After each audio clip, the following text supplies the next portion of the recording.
Kur'an-ı Kerim Ərəb dilində nazil olub. Bu dil ərəbcə nazil olub.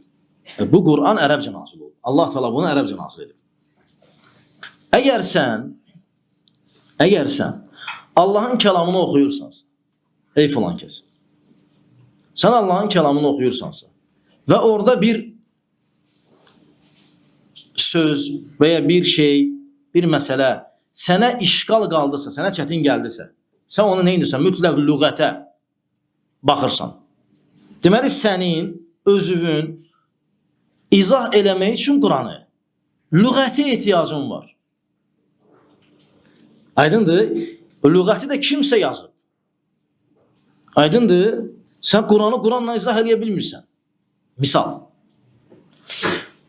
Və izah eləyə biləməyəcəyin Kur'an'da hansı ki ləfslər, sözlər eynidir, mənalarsa ayrı-ayrıdır. Sən lüğətə getsən o mənanı tapmayacaqsan.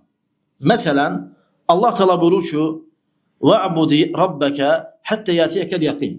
Sənə yəqinlik gələnə qədər Rəbbinə ibadət elə. Sənə yəqinlik gələnə qədər yəqin sözü.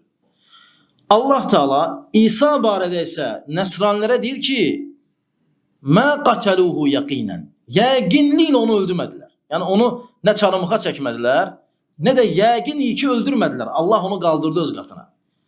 Burada yəqinlik və burada yəqinlik. Get lüğətə bax, yəqinlik sözünün mənası nədir? Yəqinlik nədir ki, o Peyğəmbər sallallahu aleyhi və səlləmə gəlib və o vaxta qədər ibadət eləyib. وَعْبُدْ رَبَّكَ Rəbbivə ibadət elə, həttə yətiyəkəl yəqin. Sənə yəqinlik gələnə qədər. İbn Abbas deyir ölüm. Şərh eləyir İbn Abbas. Deyir yəqinlik yəni mevt. Bu bunun dini izahıdır. Lüğəti yox. Aydındır?